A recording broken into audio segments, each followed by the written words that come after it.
Yes, ibihe byiza ndetse n'umugoroba mwiza, nizere ko aho muri muguwe neza mu bice bitandukanye mugiye muherereyemo.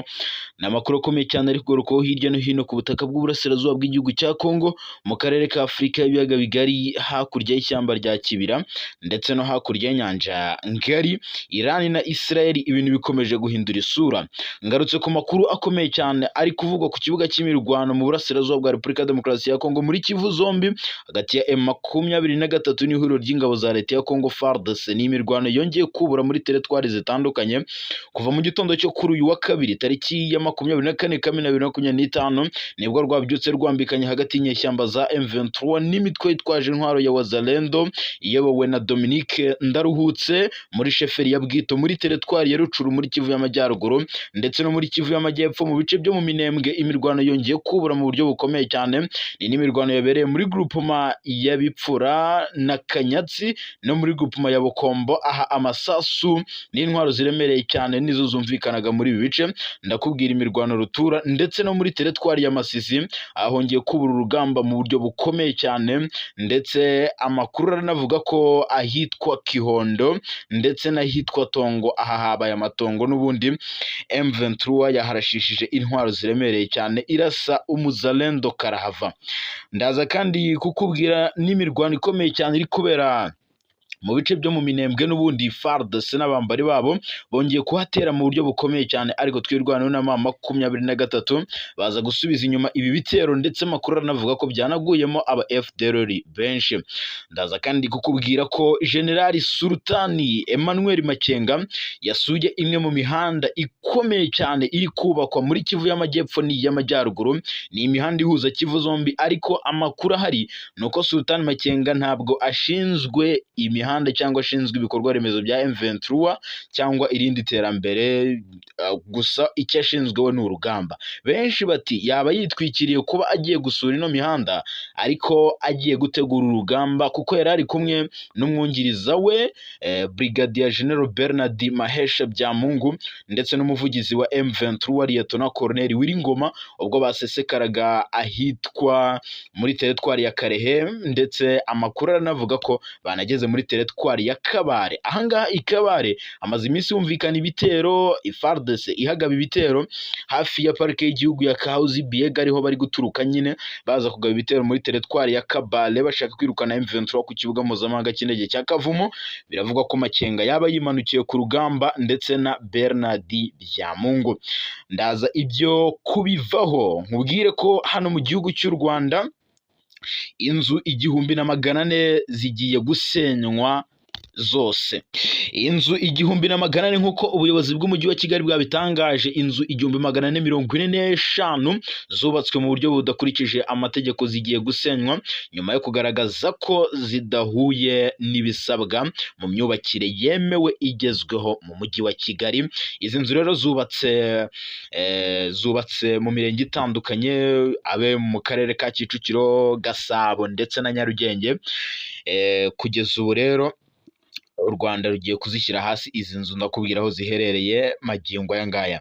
Ndaza kandi no kukubwira ko andi makuru ari kuvugwa hano muri Repubulika ya Demokarasi ya Congo magingo aya ngaya, nuko Felix Antoine Tshisekedi Chilombo mu mugambi utunguranye agiye gutumiza izindi ntwaro karahabutaka ndetse n'izindi burende bivugwa ko ziri hagati ya 40 ndetse na 50 kugira ngo zizafashe abasirikare ba leta guhangana n'umutwe wa M23 ukomeje kwigabira ibice byinshi muri Kivu y'Amajyaruguru n'iy'Amajyepfo. 5 kuri 5 reka mbahereza ikaze, nanabasabe gukora subscribe mwe mutarayikora kugira ngo tujye tubana mu makuru n'ibiganiro tubategurira kuri uyu muyoboro. 5 kuri 5 ngedisanze Fredger muri akantu ku kandi, ikaze.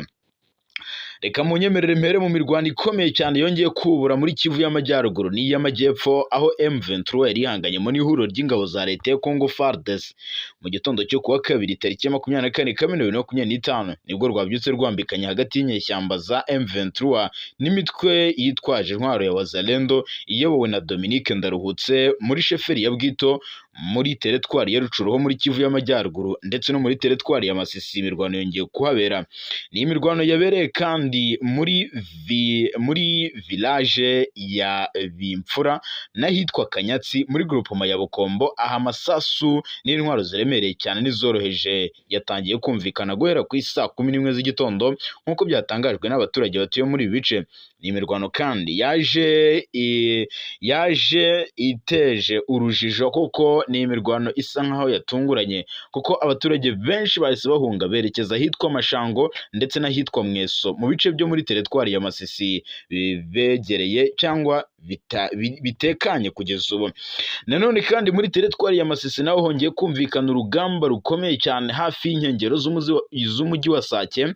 M23 yongeye kurasana bikomeye cyane n'abazalendo kuko FDLR ku munsi w'ejo yari yiriwe itera M23 mu birindiro byayo hano muri Masisi.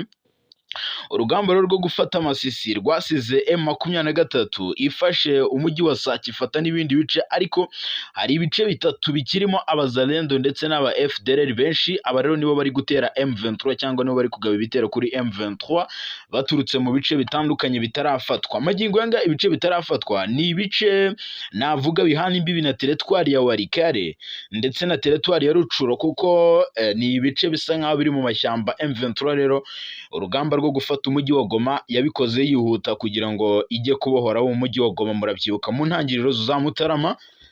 Rero kugeza ubu ngubu abazalendo barakishe mu bice bitandukanye. Reka kandi n'ubundi imirwano ntabwo ari aha gusa yanabereye, kuko yanasize abaturage benshi batuye mu mujyi wa Walikale nanone bongeye guhunga, batekereza ko ari imirwano yari yubuye hagati ya M23 na FARDC, ariko yari umusirikare wari umaze kwivugana bagera kuri 3, ubwo ni bagenzi be n'ubundi bakorera hano muri Walikale. Ariko hano Walikale naho kuba umusirikare yarashe bagenzi bagera kuri 3 si inkuru, ahubwo nuko M23 yongeye kuhadeployinga intwaro zikaze, yongeye kuhadeployinga abasirikare benshi, yongeye kuhadeployinga icyitwa intwaro zirasa kure. M23 iri kwitegura gufata umujyi wa Walikale centre ndetse igafata n'ibice bitandukanye. Harimo ibice yari igeze gufata mu kwezi kwa gatatu, ariko iza kubivamo kubera ibiganiro byari birimbanyije hagati ya Kinshasa n'uyu mutwe wa M23 bibere Doha muri Qatar. M23 iza kwikura mu bice, ariko kugeza ubu bice igiye kubisubirana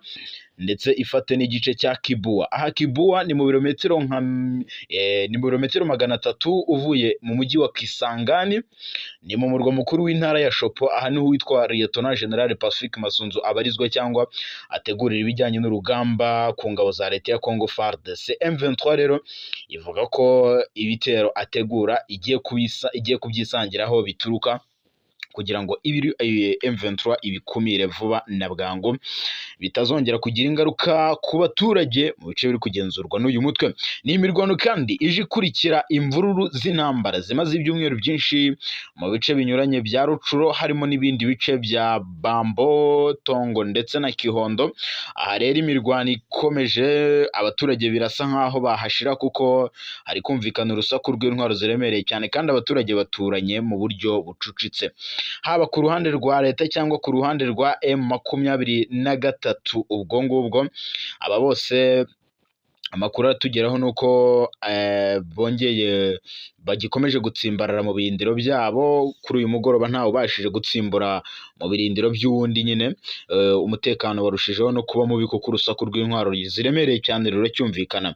Ni mu gihe kandi nanone ihuriro ry'ingabo za leta ya Congo FARDC, FDLR, FDNB n'abazalendo banazindutse bagaba ibitero bikomeye cyane ku birindiro bya M23 na Twirwaneho. Ni imirwano yatangiye nanone mu rukerera rwo kuwa kabiri tariki ya 24 Kamena 2025, aho bivugwa ko yabaye imirwano isa nkaho itunguranye kuko yabereye ahitwa Chilunga. Aha ni muri teritwari ya Kabale muri Kivu y'Amajyepfo. Aha ngaho hongeye kubera imirwano rutura. Ku ruhande rumwe rwa M23 biravuga ko ari rwo rwatangije imirwano ikomeye cyane yanamaze amasaha 3 impande zombi ziri kurasana muri aka gace ka Kihunga, aho M23 yakirukanyemo bikomeye cyane ingabo za leta ya Congo FARDC, FDLR na Bazalendo bakwira imishwaro, ndetse M23 isiga inatwitse ibirindiro byabo. Kuva ku cyumweru nibwo ingabo za leta ya Congo FARDC n'abambari bazo bagabye igitero gikomeye cyane mu duce duherereye muri teritwari ya Karehe, muri teritwari ya Kabale, ndetse binasiga FARDC ihatakarije abasirikare benshi, ndetse n'intwaro zabo zimwe barazifata. Kugeza ubu rero M23 iri kugenzura ibice byinshi muri teritwari ya Karehe, aho abarwanyi ba M23 bigaruriye ibi bice mbere y'uko bafata umujyi wa Bukavu ufatwa nk'umurwa mukuru w'intara ya Kivu y'Amajyepfo mu minsi ishize. Ni imirwano n'ubundi ikomeje gusiga M23 ikomeje kuguma mu birindiro byayo mu buryo bukomeye. Rero FARDC n'abambari bayo n'ubundi ntabwo ari aha gusa barasaniye, kuko barasaniye no mu bice by'Umulenge muri Kivu y'Amajyepfo. Nubwo Imulenge bari bamaze iminsi hari agahenge, ariko imirwano yongeye kuhubura kuva ku cyumweru, aho FARDC yongeye kuharasanira na M23 na twirwaneho kuva ku mugoroba rero kuri uyu wa kabiri tariki ya 24 Kamena 2025 nibwo FARDC barashe mu birindiro bya M23 biherereye Rugezi, ahumvikanaga intwaro ziremereye cyane, gusa zahumvikanye umwanya muto. Utu duce neza twumvikanagamo izi mbunda ziremereye cyane n'uduce twa Nyakirango, uduce two kwihene, uduce twa Mucikacika no mu duce twa Kabanju.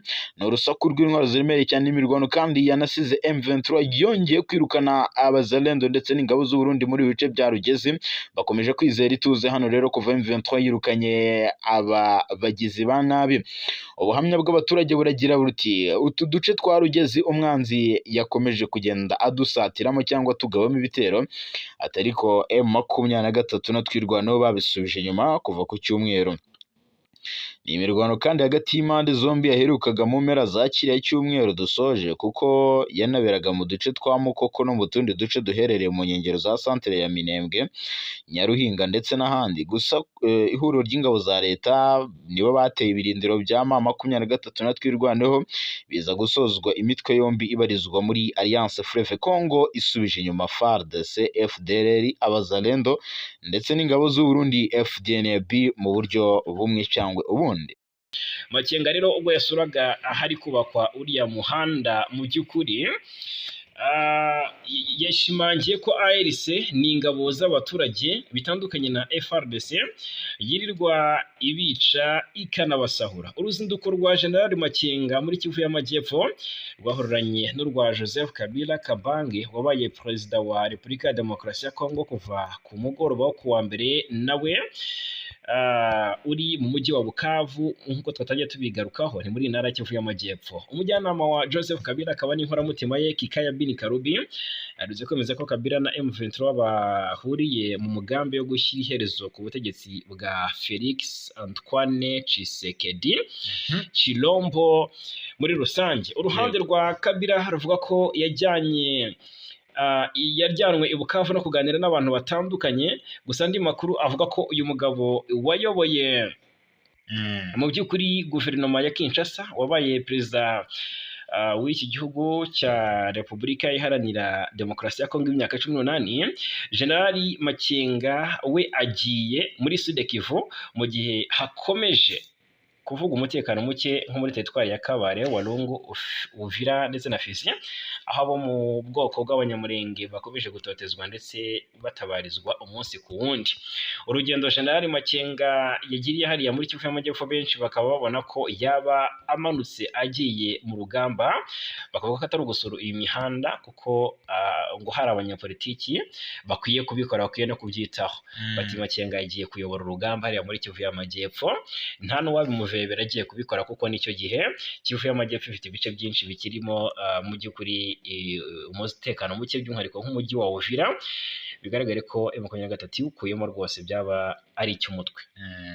Muri Kivu y'Amajyepfo kandi FARDC n'abambari bayo bongeye kurasira mu duce kurasira mu duce tw'ahani Mulenge. Ni amakuru rero aturuka hano Mulenge amaze kugaragaza ko kugeza ubu ngubu guturuka ku cyumweru uduce ihuriro ry'ingabo za leta ya Congo FARDC bari kurasamo ari uduce duherereye hafi ya centre ya Minembwe. Kuva rero ku mugoroba wo ku ya 24 Kamena 2025 nibwo ihuriro ry'ingabo za leta ya Congo FARDC barashishaga imbunda ziremereye cyane mu Rugezi, ari nako zumvikanaga mu nkengero zo mu duce dutandukanye. Utu duce rero twari turimo kumvikanamo imbunda ziremereye cyane, harimo agace ka Nyakirango, aho hitwa Kwihene, ahitwa Mucikacika, n'ahitwa Kabanju, ahumvikanye urusaku rw'intwaro ziremereye cyane. Ni amasasu kandi yaraswaga nta mirwano iri kuhabera, nk'uko rero amakuru atugeraho abivuga. Ahitwa Rugezi rero hiriwe ituze kugeza ubu ku munsi w'ejo, kuko magingo aya ngaya uduce twinshi nubwo twarasiwemo cyangwa tukagabwamo ibitero, ariko twongeye kugaragaramo ituze. Rero amagingo aya ngaya urusanga FARDC nubwo ari yagabye ibitero, ariko yasubijwe inyuma mu buryo bukomeye cyane. Kuva ku cyumweru nta hantu hongereye kugaragara ituze nk'ibisanzwe, kuko rero mu bice bitandukanye ingabo zagiye zihanganamo bikomeye cyane n'umutwe wa M23 bahagaba ibitero kuva ku munsi washize. Ahanini babigabaga muri centre ya Minembwe n'ahitwa Rugeze no mu Mikenke, gusa birangira bakubiswe. Ni imirwano kandi yanasize M23 ifashe ibice bikomeye cyane birimo Mukoko n'utundi duce duherereye hafi y'inkengero za centre ya Minembwe nka Nyaruhinga. Gusa amakuru aravuga ko FARDC nubwo yateye ibirindiro bya twirwanaho na M23, ariko biza gusoza M23 na twirwanaho ibasubije inyuma, bisubiza utu duce. Yego, inkuru ni nyinshi. Hari abanyarwanda bagera ku 1209 guverinoma y'u Rwanda yasubije mu miryango yabo. Bashimye rero inyigisho bamaze ukwezi bahererwa mu nkambi y'agateganyo ya Nyarushishi mu karere ka Rusizi, n'ubufasha bw'amafaranga bemeza ko agiye kubabera intangiriro y'ubuzima. Ubwo rero reka turebe hamwe muri aya makuru imihigo y'abarenga 1200 basubiye mu miryango yabo nyuma y'igihe baragizwe ingwate na FDLR. Mu ntangiriro za Gicurasi umwaka wa 2025 nibwo guverinoma y'u Rwanda yatangiye kwakira abanyarwanda batashye ku bushake bwabo bava mu bice bitandukanye bya Kivu y'Amajyaruguru, aho bari baragizwe ingwate na FDLR yasize ikoze jenoside yakorewe abatutsi mu Rwanda. Bafashe umwanzuro wo gutaha nyuma y'aho umutwe wa M23 uharanira uburenganzira bw'Abanyekongo ubohoye agace bari batuyemo. Mushimiyimana Pelagie wo mu karere ka Nyabihu yavuye mu Rwanda afite imyaka 5, akurira muri Kongo ashakirayo umugabo. Uyu mubyeyi rero w'abana 3 n'umwe baherutse gutaha, n'umwe mu baherutse gutaha mu Rwanda, bakaba bamaze ukwezi berekwa impinduka n'ibyiza u Rwanda rwagezeho. Mu kiganiro n'Igihe, Mushimiyimana wahawe ibikoresho bisimbura ibyo yatakaje n'amafaranga yo gutangira ubuzima yashimiye leta y'u Rwanda. Ati navuye muri Kongo nta kintu mfite, tugeze hano baratwigishije, baratugaburira, baduhaye n'amafaranga n'ibikoresho. Ati njya gushaka inzu yo kubamo, asigaye nzajyana mu bucuruzi. Aya mafaranga nizeye ko azamfasha kwiteza imbere, ko nzaba nkorera mu gihugu gifite umutekano. Asinati Mukandori wagiye muri Kongo mu mwaka wa 2003 agiye gushakisha ubuzima mu buhinzi bw'ibireti, agiye uzi ubuzima bubi kubw'amahirwe abona agarutse mu Rwanda. Ati twageze mu Rwanda batwakira neza, baduhaye iminsi yo kujya tuva hano mu kigo tukajya gutambagira hose. Ati nasanze u Rwanda rumeze neza, twagiye rusa nabi kuko nta terambere ryari ryakarugeramo. Uyu munyamabanga uhoraho muri Minisiteri y'ibikorwa remezo y'ibikorwa by'ubutabazi Murambabarira, Habirinshuti Philippe, yavuze ko abanyarwanda bamaze ukwezi baganirizwa kugira ngo berekwe igihugu uko giteye, bagendere kuri gahunda zihari. Ati tuzakomeza gufatanya n'ubuyobozi bw'ibanze aho bakomoka kugira ngo binjire mu bikorwa by'iterambere. Abanyarwanda 1200 bakomoka mu turere 11 tw'u Rwanda, akaba biganjemo abo mu karere ka Rubavu, Nyabihu, Rutsiro, Huye na Gicumbi. Habirinshuti rero yabasabye kurangwa n'indangagaciro zo gushyira imbere ubumwe bw'abanyarwanda no gukorera hamwe bagatezanya imbere n'abo basanze. Abatashye bahabwa amadolari 188 ku buntu, ku bantu bakuru, ndetse ndetse n'amadolari 113 ku bana, mbere yo guhaguruka mu nkambi basubizwa mu miryango bahabwa 20%, andi bakazayoherezwa barageze mu miryango. Nuko bigenda, nuko bikorwa. Ubwo rero reka turebe ko bazagenda mu by'ukuri bagerageza kwiteza imbere no kongera kwisanga mu buzima. Birumvikana ko abanyarwanda baba barafashwe bugwate, hari ubuzima baba badaherutse, bagomba kongera kugira gute, gusogongera. Yego. Mbere y'uko rero twerekeza wenda ku byatangajwe na Olusegun Obasanjo na Perezida Paul Kagame bahuriye i Kigali mu Rwanda, bahuriye i Kigali mu Rwanda. Rero uzi ko Perezida Kagame yego, mbere ko tubwira ibyo ngibyo, ibyo by'uruzinduko rwa Olusegun Obasanjo wakiriwe na Perezida Kagame, urabizi ko hari amakuru amaze iminsi atangazwa ko Perezida Kagame yarwaye, arembye, ndetse ngo ari hafi ngo kubura ubuzima. Hari n'abari bavuze ko yabuze ubuzima deja, ahubwo ngo byagizwe ibanga. Noneho ubwo urumva ni abapropagandiste, ni abanzi b'u Rwanda bagiye bakwirakwiza ayo makuru ku ruhando mpuzamahanga, bavuga bati Perezida Kagame ararembye, amerewe nabi, basa nk'abashaka guca igikuba mu mitima y'abaturarwanda. Reka turebere hamwe ibyo guverinoma y'u Rwanda ivuga ku buzima bwa nyakubahwa Perezida Kagame biri guhishwa ko yaba arwaye. Yego. Guverinoma y'u Rwanda rero yatangaje ko Perezida Paul Kagame atarwaye. Ibi bitandukanye n'ibimaze iminsi bihwihwiswa ku mbuga nkoranyambaga. Kuva rero mu byumweru 2 bishize nibwo abiganjemo abatavuga rumwe n'ubutegetsi bw'u Rwanda ndetse na bamwe mu banyekongo bari gukwirakwiza ku mbuga nkoranyambaga amakuru y'ibihuha avuga ko umukuru w'igihugu cy'u Rwanda arwaye, ndetse hari n'abageze n'aho bamubika. Abakwirakwiza rero izi nkuru babishingira ku kuba Perezida Paul Kagame amaze ibyumweru hafi 3 atagaragara mu ruhame, dore ko aheruka kugaragara ku ya 6 Kamena 2025 ubwo yakiraga mu biro bye Village Urugwiro itsinda ryaturutse mu ishuri rya Hope Haven Christian School. Yego, cyari iri shuri rero ryari ryaje kumusura, rirangajwe imbere n'uwitwa Horeni Susana uriyobora. Horeni Susana. Yego. Bitandukanye rero n'ibikomeje gutangazwa ku buzima bw'umukuru w'igihugu, ariko guverinoma y'u Rwanda yatangaje ko Perezida Paul Kagame ameze neza, ahubwo kuba amaze igihe atagaragara mu ruhame byatewe n'uko yafashe konje cyangwa akafata akaruhuko gato.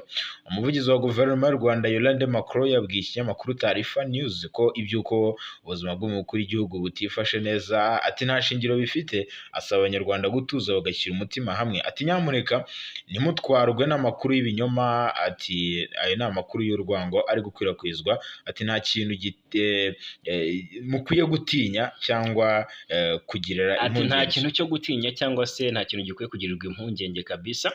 Perezida Kagame ni muzima kandi ameze neza. Si ubwa mbere rero hakwirakwijwe amakuru nk'ay'ibihuha ku buzima bwa Perezida Paul Kagame, ndetse hari n'ibiheruka guhwihwiswa ariko byatangazwa n'ubundi n'abapropagandiste. Rero guverinoma y'u Rwanda yivuga ko bene nk'abo ngabo rwose ngo bakwirakwiza ibihuha nta shingiro bifite, ati biba biri mu nyungu za politiki. Hari n'amakuru hari itangazo ryari ryasohotse ku mugoroba wo ku itariki 23 ribeshyera igisirikare cy'u Rwanda RDF, Rwanda Defense Force, ko ngo cyasohoye itangazo rigaragaza ko Perezida Kagame yaba arwaye. Kuva mu ijoro ryo kuwa mbere tariki 23 Kamena nibwo iri tangazo ryagiye hanze, rikwirakwiza ku mbuga nkoranyambaga, rikwirakwizwa n'abanzi b'u Rwanda. Iri tangazo rihimbano rivuga ko Perezida Paul Kagame ngo afite uburwayi bukomeye, akaba atameze neza, ndetse akaba ari kwitabwaho n'abaganga b'inzobere. Noneho risaba kandi abanyarwanda nabo rivuga ko ari inshuti z'u Rwanda ko bumwe bakanasengera umukuru w'igihugu. Ni abanzi b'u Rwanda bagize gute, bakwirakwije iri tangazo. Kandi risaba abanyarwanda gutuza ngo kuko inzego z'igihugu zikomeje gukora, ikindi RDF ngo ikaba ikirajwe ishinga no gusigasira amahoro n'umutekano w'igihugu.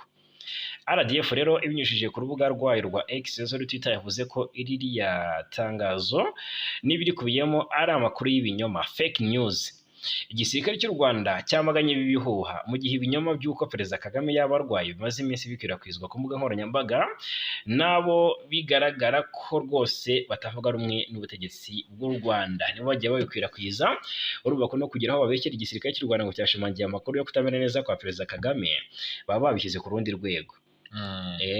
ahubwo byatunguranye cyane kubona ku itariki 24 Perezida Kagame yakiriye Olusegun Obasanjo yabaye perezida wa Nigeria. Aha ni nko guhinyuza bavuga ko ngo yapfuye. None wabonye uyu muntu koko mwabonye yarakirutse ni mutaraga, mwabonye aheruka indwara. Reka buriya rero urucira mukaso rukatwara nyoko. Buriya abanzi b'u Rwanda bashinja Perezida Kagame ko bamerewe nabi, uraje wumve ibintu ntago habura ukinduka muri we. Yego rero yakiriye Olusegun Obasanjo wabaye perezida wa Nigeria, bagirana ibiganiro ndetse baganira ku ngingo zitandukanye zirimo izirebana n'umutekano mu karere ndetse n'ibindi by'ingenzi ku mugabane wa Afurika no ku isi muri rusange. Village Urugwiro yatangaje ko rero Perezida Paul Kagame na Obasanjo bahuye mu masaha y'umugoroba kwa kabiri tariki 24 Kamena 2025. Obasanjo ni umwe mu bahuza bashyizweho n'umuryango wa Afurika y'Uburasirazuba EAC n'uw'Amajyepfo SADC kugira ngo bafashe abanyekongo kumvikana bashakire hamwe icyagarura amahoro n'umutekano muri Repubulika ya Demokarasi ya Kongo. Ubu rero ubu buhuza bwa Obasanjo n'abandi bafatanya byitezwe ko rero muri Qatar hakomeje ibiganiro bitandukanye biri kurebana n'impande zombi rero no gushakira hamwe ibisubizo ku mpamvu muzi zateye umutekano muke. Obasanjo rero yayoboye Nigeria inshuro zigera kuri ebyiri.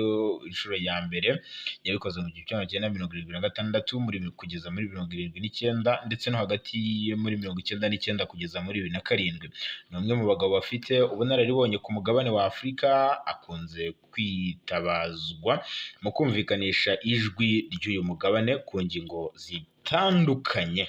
Yego, tunyarukire mu gihugu cy'u Burundi turebera hamwe naho amakuru ari guturukayo. Ubwo tuvuye tunyarukira mu gihugu cya Uganda, urabudukusanyiriza rwose. Wabonye ko u Rwanda rwifatanyije na Qatar yarashweho na Iran.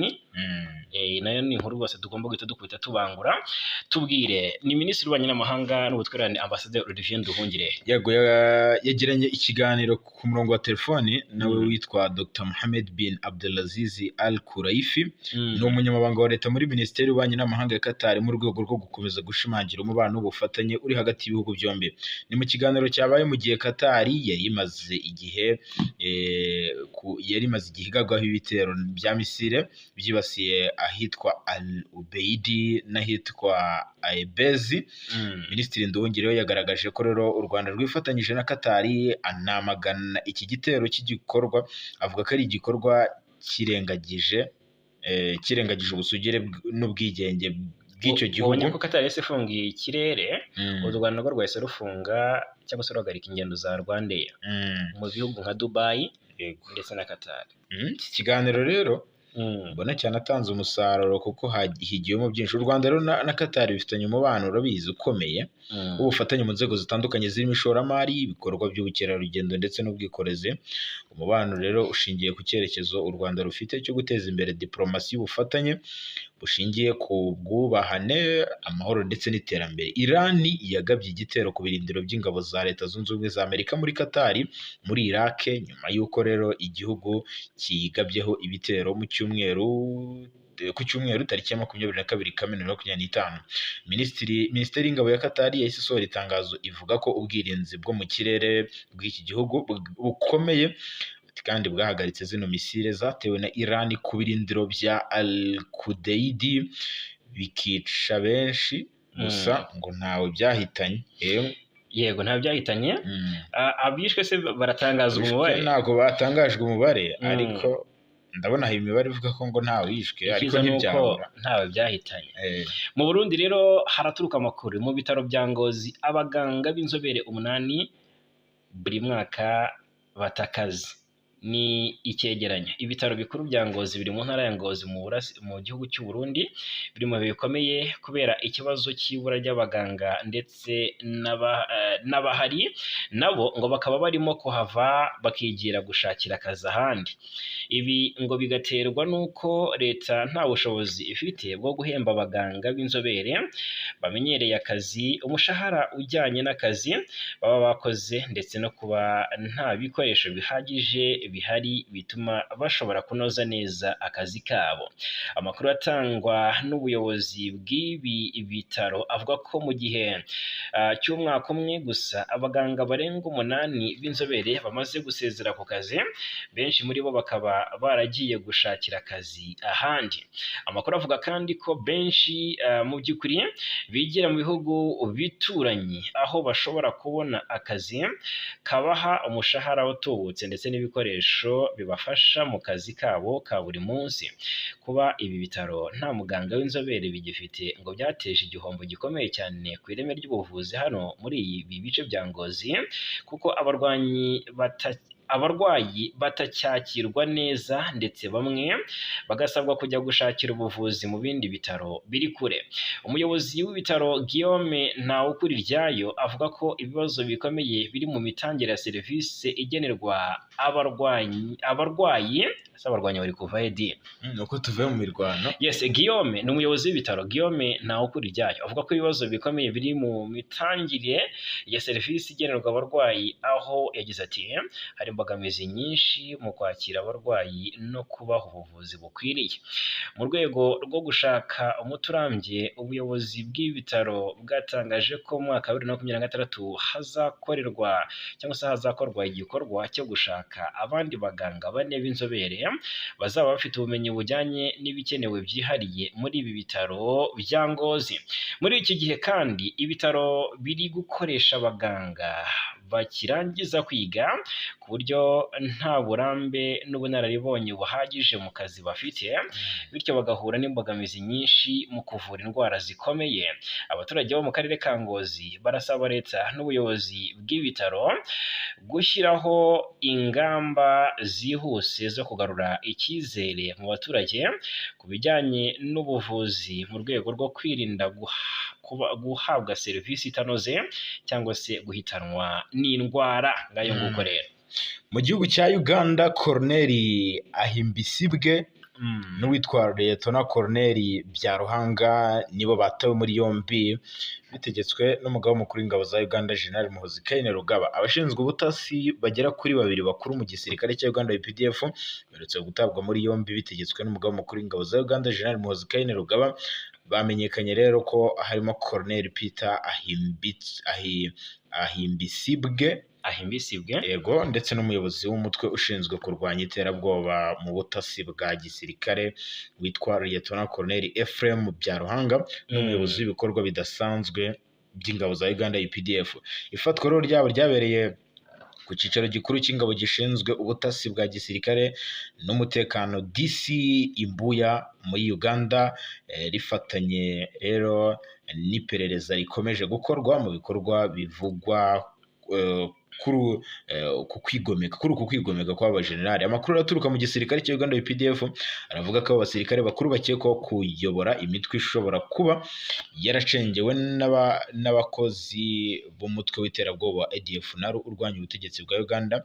Ni umutwe wagiye ugaba ibitero byinshi by'iterabwoba muri Uganda. Amakuru atugera aravuga ko rero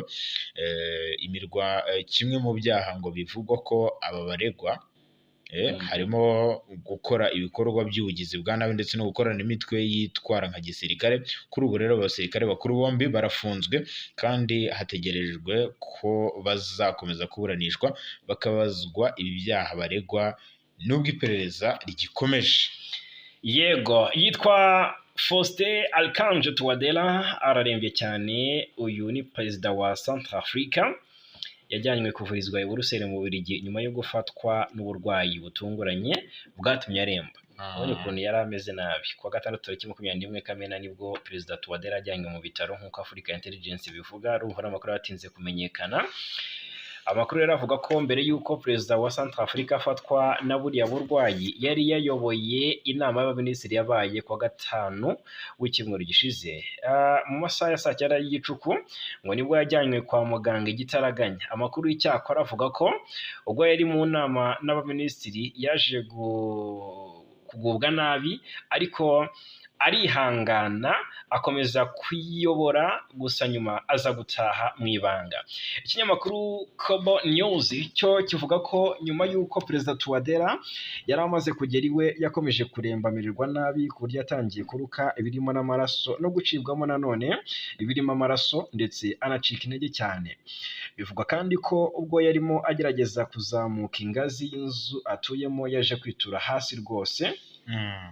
Ibyatumye abari kumwe nawe batabaza abaganga byihuse. Icyo gihe ngo byabaye ngombwa ko hashakwa indege yihariye imujyana kumuvuriza mu Bubiligi, aho yaherekejwe n'umugore we wa kabiri ariwe Tina Touadera. Kugeza ubu gusa afite abagore bangahe Dieu? Babiri cyane batatu. Kugeza ubu nta makuru y'uko ubuzima bwa Perezida Faustin Archange Touadera wa Centre Africa bwifashe aratangazwa, ibikomeje gutera ubwoba abanyacentre Africa. Cyakora amakuru atangazwa n'abantu bo hafi ye avuga ko ubuzima bwe bwari bumaze igihe butifashe neza, gusa akaba yaririnze kujya mu bitaro mu rwego rwo kugaragariza abaturage be ko ntacyo abaye. Perezida Faustin Archange Touadera yajyanywe kwa muganga arembye mu gihe habura amezi 3 yonyine ngo muri Centre Africa habe amatora y'umukuru w'igihugu. Ni amatora byitezwe ko agomba kwiyamamazamo. Akareba uko bimeze. Irani na Amerika rurageretse, Irani na Israel rurageretse. Irani rero yamaze gutanga umuburo kuri Amerika, ivuga ko ngo yamaze kurenga umurongo utukura. Irani ngo ntabwo ishobora kubyihanganira. Ntabwo kubyihanganira bishoboka. Ubuyobozi bwa Irani bwatangaje ko ibyo bitero ngo ari igikorwa cy'ubushotoranyi.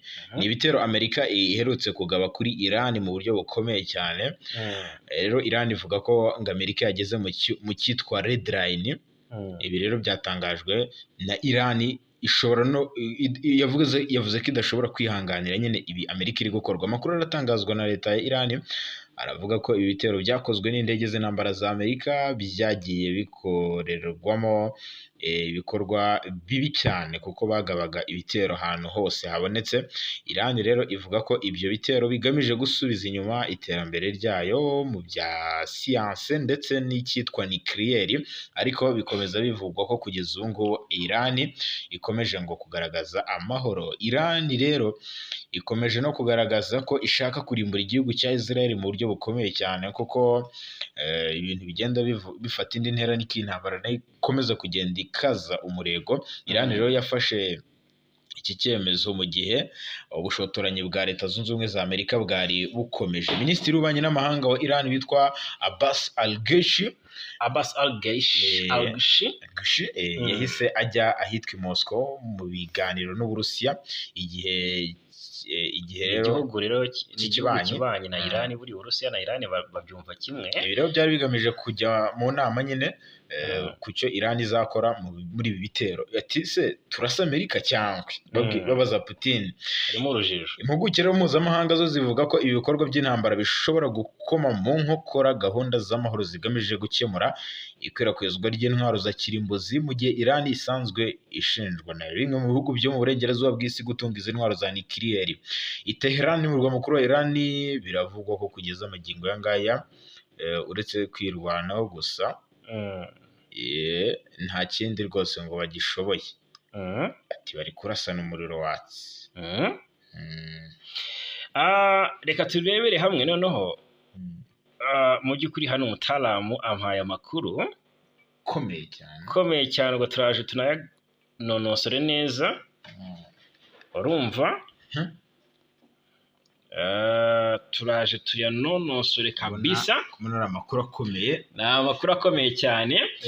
Reka turebere hamwe rero ngo iherezo ry'ubutegetsi bwa Irani n'uruhane rwa Amerika. Ambasaderi wa Israel mu Rwanda yaganiriye n'itangazamakuru, yaganiriye n'imboni zacu rwose. Turaje turebere hamwe ibyatangaje.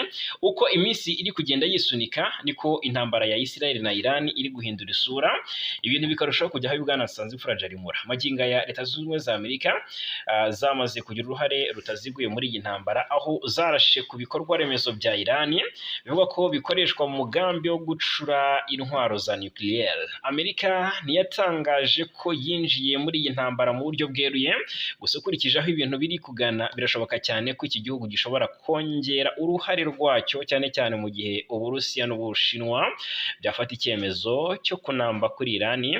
Ibihugu byombi rero bifata nk'inshuti, ikindi gihugu byombi bifata nk'inshuti. Rero mu kiganiro n'igihe, ambasaderi wa Israel mu Rwanda yitwa Einat Weisi yasobanuye impamvu igihugu cye cyahisemo kugaba igitero kuri Irani, nyamara Irani yari ikiriye mu biganiro na Amerika ku bijyanye n'intwaro kirimbuzi. Ikinyamakuru Igihe rero cyabajije ambasaderi wa Israel mu Rwanda kiti kuki mwahisemo kugaba ibitero kuri Irani magingo aya? Ambasaderi wa Israel ariwe Einat Weisi asubiza agira ati reka mbanze mbaramutse, murakaza neza. Ubu turi kuganira nyuma y'ibihe bibabaje iwacu muri Israel. Nk'uko mubizi, Irani yarashe ku bice bituyemo abaturage. Urumva? Ati nk'uko mubizi, Irani yarashe ku bice bituyemo abaturage mu gihugu cyacu, mu bice bya Beersheba twagize inkomere. Ndagira ngo nkubwire ko ubu turi kuganira turacyari kugabwaho ibitero bikomeye na Irani. Ngarutse ku kibazo cyawe, hashize imyaka 30 hatangwa umuburo. Ni igisebo kuba umuryango mpuzamahanga mu by'ukuri utarahaye uburemere umuburo twatanze. Yego rero icyabaye ngo nuko umwaka ushize cyane cyane mu mezi make ashize, Israel yabonye ko Irani iri kongera umuvuduko wo gukora no gutunga intwaro za nucleaire. Icyo tuzi kandi twasangiza abandi nuko Irani yari ifite ingano y'ibinyabutabire byatumaga ikora intwaro za nucleaire mu gihe gito. Iyo rero mvuze igihe gito, ubwo ndavuga kuva igihe twamenyeye aya makuru kugera nyine iki gihe Irani yatangiye gukoresha izi ntwaro za kirimbuzi byatwara ati mu gihe yatangira gukoresha intwaro za kirimbuzi byatwara iminsi mike. Ati ngusobanuriye gato ku ntwaro kirimbuzi, kugera ku bubiko bwa uranium bungana na 60% Iran ifite bitwara imyaka myinshi, ariko kuva kuri 60% ugera kuri 90% bitwara iminsi mike. Ikindi cyabaye nuko Israel ikoresheje ubutasi bwayo yamenye ko Iran iri gutegura gahunda ndende yo kubaka misile zibarirwa mu bihumbi 3 ku mwaka. N'ubu bafite umubare munini wa misile. Ati nta gihugu ku isi kingana na Israel cyangwa kiyiruta cyaraswaho misile ibihumbi 3 ngo birangire amahoro. Ibyo ntibishoboka. Israel yabonye ikibazo cy'umutekano wayo gikomeye, ifata icyemezo cyo kugaba ibitero. Baramubaza bati ese ufite icyizere ko Irani idafite intwaro kirimbuzi? Hari ibintu bibiri yavuze. Icyambere ngo nubwo twari umuhanga. Ati nubwo ntari umuhanga mu by'ibitwaro bya kirimbuzi, ariko bitewe n'akazi nkora n'ibyo nsoma, hari ibyo nzi ku buryo intwaro za kirimbuzi zikorwa. Ni ibintu rero bigorana cyane kubaka intwaro za kirimbuzi, kandi hari icyiciro kigenda gisiga ibimenyetso. Iyo cyamaze kurangira biba bigoye cyane kuba wagera ku ntwaro kirimbuzi mu buryo bw'ibanga. Rero kugira ngo ugere ku ntwaro za kirimbuzi, hari icyiciro cya kabiri cy'ingenzi gihindura cyitwa uranium, igakorwamo rero icyitwa fissile. Uku rero no kubihindura bitwara igihe kinini cyane cyane. Ikindi rero ngo nuko ugomba kubishyiraho intwaro. Ibyo bintu rero ngo bitwara igihe kinini kandi bisiga ibimenyetso. Gusa ubutasi bwa Israel bwo bufite ngo ubushobozi bwo kubikurikirana no kubigenzura niba Irani koko ifite intwaro za kirimbuzi, kandi ni nako ngo tumeze. Ati ikindi nuko tumeze. Ati ikindi nuko tumaze, ati nuko tumaze igihe kinini dutanga umuburo, ndetse na IAEA iherutse gutangaza ko Irani itubahiriza amasezerano ku bijyanye no gutunga intwaro kirimbuzi. Iyo intambara izatwara igihe rero kingana gute? Baramubaza bati iyi ntambara izatwara igihe kingana gute? Uzi binasubije ati ntabwo ndi umufana ibyemezo kuri iyi ntambara muri Israel. Icyo navuga ni uko iyi ntambara yatangiye nyuma y'amezi menshi yo gukusanya amakuru y'ubutasi ndetse no kugaragaza ahagomba kuraswa, bivuze ko tuzi icyo tugomba gukora. Niba mwarakurikiye rero mwarabibonye ko ibi bitero biri guhamya intego mu buryo bwuzuye, haraswa n'ibikorwa remezo byakwifashishwa mu gukora intwaro za kirimbuzi n'ibifite aho bihuriye na gahunda ya misile za Irani. Umutekano wa Israeli uri mu bibazo bikomeye cyane, kandi ngo Israeli izakora ibishoboka byose kugira ngo ikureho igiteza umutekano muke. Ibyo rero bivuze ko tuzi icyo dushaka kandi turi kubikora neza. Ati iyo dufite abantu b'abahanga mu buryo bwo gukora intwaro za kirimbuzi, nubwo wakuraho ibikorwa remezo byo ibikorwa remezo bukabasiga. Ati bongera kubaka bya bikorwa remezo vuba. Ati kandi gusa ntekereza ko bizagorana kuko ngo twishe abahanga 9 mu byo dukora, mu byo gukora intwaro kirimbuzi. Ati kandi twari tunafite amakuru ko ngo ari abantu b'ingenzi cyane cyane mu mugambi wa Irani wo gukora intwaro za kirimbuzi. Baramaze ati ntabwo buterwa nuko Irani ishobora guhinduka nka Libya cyangwa Iraq. Ati cyambere sintekereza ko ibiri kubera muri Irani ahari aho bihuriye n'ibyabereye ahandi. Ati kandi urebye ibiri kubera muri Irani mbere ntaho bihuriye na Israel. Yes, gukuraho ubutegetsi ntabwo biri mu ntego z'intambara, ariko ntekereza ko hagize ikiba ku butegetsi bwa Irani byagira ingaruka nziza ku isi yose. Bamubaza ikindi rero, ati mwabigenza mute Irani ibonye ubufasha bw'igisirikare cy'Ubushinwa n'Uburusiya? Ati ntekereza ko ibyo bihugu byafashije Irani mu buryo butandukanye, kandi sintekereza ko bari kugirira neza umuryango mpuzamahanga binyuze mu gufasha Irani, kuko bari gushyigikira ubutegetsi bubi bushobora no kuzabateza ibibazo ubwabo. Ati intego yacu ni ugukuraho ibikorwa remezo by'intwaro kirimbuzi na misile bya Irani. Ati se abaturage ba Irani byibuze barabashyigikiye? Ati abanya-Irani bamaze imyaka irenga 45 bahohoterwa n'ubutegetsi bw'iki gihugu. Twagiye tubona inshuro nyinshi uburyo bubangamira uburenganzira bwa muntu, ariko ikibabaje ntabwo byagiye bihabwa agaciro n'umuryango mpuzamahanga. Mu myaka 40 ishize rero, ati twagiye tubona abaturage ba Irani bagerageza gukuraho ubutegetsi bwabo. Ati ntekereza ko ibyo bikorwa nubwo abantu benshi urumva ati abantu benshi bari muri Irani gusa, ati nanone ibi biterwa nuko ati batatojwe ati cyane n'ubutegetsi. Twifuza gukora intwaro za kirimbuzi, ati tuzakomeza tubikore abaturage bacu. Ati ni ibintu rero bitumvikana kuba abaturage bawe bari mu bihe bigoye by'ubukungu, hamwe bakicwa n'inzara, abandi bakicwa n'ibindi bitandukanye. Ati ntutekereza se ngo ibyari ikosa kugaba ibitero kuri Irani? Ati ntutekereza ko Israel yakoze igikosa kugaba ibitero kuri Irani mu gihe ibiganiro na Amerika byari biri kuba? Ati ntekereza ko nta kosa na rito twageze dukora, kuko igihe twabonye umutekano wacyo wari uhagije. Ati iyo mvuze ikibazo cy'umutekano ndavuga ko hari umugambi wo kurimbura Israel burundu. Ati rero ntabwo twicuza guhangana n'ikintu cyahungabanya umutekano wacu. Yego, ati yego bari mu biganiro na Amerika kandi turi kuvugana na Amerika. Ati ntabwo turi twenyine, kandi ndumva icyemezo cyarafashwe mu buryo bwatekerejweho.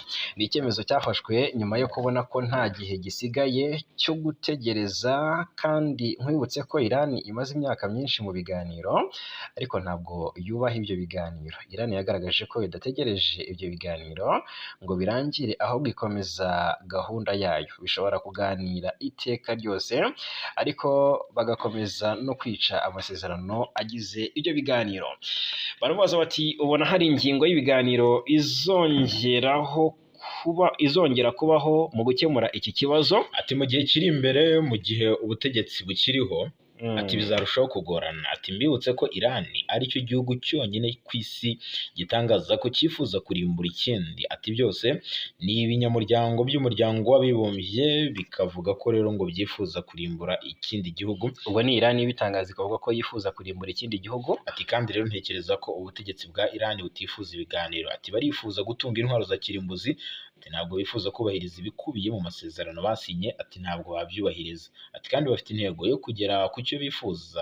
Ati ibiganiro ntibyatumye bahagarika imikorere yabo, ati bakomeje gahunda yabo yo gukora intwaro za kirimbuzi ndetse na misile zigezweho, ati kandi ibiganiro bisa n'ibiri n'ibyirengagiza ko misile za Iran zifite ubushobozi bwo guteza ibyago. Ati urugero wareba ibiri kubera muri Israel, ati ni ibintu biteye agahinda. Ati rero navuga ko Iran idashaka ibiganiro, ati irashaka gushyira mu bikorwa umugambi wayo. Ati se uretse ati uherutse kuvuga ko yego, aterutse kuvuga ko rero Israel ngiri kugira neza isi, ati binyuze mu kurwana na Iran. Ati ushingira kuki? Ati rero nibyo nabivuzeho na mbere, mu by'ukuri ndi kurushaho gusoma byinshi kuri iyi ngingo biteye ubwoba. Iyo urebye ukuntu Iran yitwara igashaka gukora intwaro kirimbuzi na misile, nta bwoba, ati nta nubwo igerageza kubihisha. Ati bavugira ku mugaragaro ko bifuza kurasa Amerika, bifuza kurasa Israel ndetse n'ibihugu byo mu burengerazuba bw'isi. Misile zabo zishobora kugenda ibirometero birenga 2000, zishobora kugera ku burasirazuba bw'Uburayi. Iran rero ikomeje gahunda zo gukora intwaro za kirimbuzi, bakaba rero bashaka kurimbura Israel. Ati ntabwo byaba ari iherezo ry'ibikorwa byabo, ati byaba ari intangiriro ahubwo. Ati kandi urebye intego zabo, ati baramutse bazigezeho byaba ari ibyago ku rwego rw'isi yose, atari Israel gusa. Ikindi ni uko Iran igira uruhare mu bindi bikorwa bibi birimo kandi no gufasha mu inyerezwa ry'amafaranga, birimo gushyigikira ibikorwa by'iterabwoba byageze naho ku mugabane wa Afurika, byageze no ku mugabane wa Afurika ngo kugaba ibitero by'ikoranabuhanga n'ibindi byinshi. Ati ntabwo ubutegetsi bwa Iran bushaka kugirira nabi Israel gusa, ati burashaka kugirira nabi isi yose. Ati twebwe abanya-Israel nitwe tugirwaho ingaruka nyinshi n'ibyo bikorwa, zirimo no gupfusha abaturage, ariko ntabwo tuba twirengera ubwacu, tuba turengera isi muri rusange. Ati se Iran ishobora gutsinda intambara? Ati mana yanjye, icyambere ntibishoboka. Ati sintekereza ko Iran yashobora kurimbura Israel atari uko ndi umunya-Israel, ahubwo wabishingira ku byabaye muri Iran. Ati Israel yabashije kugenzura ikirere cya Iran. Ni ibintu rero bidasanzwe. Ubushobozi bwa Israel yagaragaje bwerekana uburyo ishobora kwirinda. Ati ahangaha ariko uyu ambasaderi wa Israel mu Rwanda ntiyakomeje kugenda yogagiza Israel nk'igihugu ahagarariye. Ati ntibajya bahisha intego zabo. Ntekereza ko buri kintu kidashyigikiye ubutegetsi bwabo, cyaba mu Burayi, muri Afurika no muri Amerika, ati ntibagishaka. Nk'ubu bari kuvuga ko bafunga inzira zinyuramo peteroli na gaze bicuruzwa hirya no hino ku isi. Ibyo byagira ingaruka ku bukungu bwa Afurika, byagira ingaruka ku bucuruzi ku bicuruzwa bijya mu Burayi. Ubu ni ubutegetsi bushobora gushyiraho ingamba zigira ingaruka ku bandi kugira ngo bugumane igitinyiro cyabwo. Hanyuma rero ikindi wenda twagarukaho, baramubaza bati se Iran ifite ubumenyi bwo gukora intwaro kirimbuzi? Ibyo mwakoze mu by'ukuri bizatanga umusaruro, bizatanga igisubizo kirambye? Ati navuga ko magingo aya ngaya twabashije gusenya ubushobozi bwabo bwatuma bakora intwaro za kirimbuzi. Ati uvuze kuri ubumenyi shingiro, ati ushingiye ku ishingiro rya byose. Ati uvuze ukuri ubumenyi ni ishingiro rya byose. Gusa ngo hari abantu bake cyane muri Iran ndetse no ku isi yose bafite ubumenyi bw'uburyo bakora intwaro za kirimbuzi mu nzira zose bicamo. Ati kandi ni inzira ndende. Ati ntabwo rero ari ibintu byoroshye. Mu bitero rero bya Israel byose, ati twabashije gusenya inzira zose zikoreshwa mu gukora intwaro za kirimbuzi. Ati twakuyeho abantu bafite ubumenyi bwo gukora izi ntwaro, kandi kongera kwigisha abantu bakoresha ubwo bumenyi ni ibintu byatwara igihe kinini. Ikindi kandi ubutasi bwa Israel nta hantu bugiye kujya. Ati hazakomeza gukurikirana. Ati sinzi ikizaba kuri Iran mu myaka 5 iri imbere. Ati sinzi niba nzongera gukora intwaro za kirimbuzi. Ati ntabwo iyi ntambara yari yarangira. batutekereza iki ku baturage ba Iran? Ati ubundi nibyo nakabaye nahereyeho. Ati abaturage ba Iran nta kibazo dufitanye, kuko nk'uko rero wabivuze kugera muri 79 ati twari dufitanye umubano mwiza na Iran mu bijyanye n'ubukungu. Ati dufite abaperesi, abayahudi muri Iran, ndetse dufite n'umuryango munini w'abaperesi muri Israel. Ati tumaze ibinyejana byinshi dushyize hamwe, kuva no mu bihe bya Bibiliya hari umubano umaze igihe kirekire ntagarukaho. Ni ngombwa kandi nkwibutsa ko tutari muri Israel kubw'impamvu ubu ni ubutaka bwacu, nibwo butaka bwonyine bw'abayahudi. Ubutaka rero bw'abayahudi bungana na 0.1% by'ubutaka bwose buri mu burasirazuba bwo hagati, mu gihe ubutaka bw'abanya-Irani ari bunini cyane. Ni igihugu cyageze kuri byinshi mu mateka. Ati ndizera ko mu bihe biri imbere imibanire y'abaturage izongera kuba myiza. Abanya-Iran ni abantu bashoboye, ni abantu bafite imbaraga. Ati ni abantu bazi ubwenge kandi bakwiye ibyiza. Yes, ngayo nguko rero reka tubashimire cyane tuyavuye mu zinyabo. Dushimire cyane, wakoze cyane bwana Fagike. Dushimire cyane abakunzi bacu, amakuru y'ibiganiro byo nakagaruka.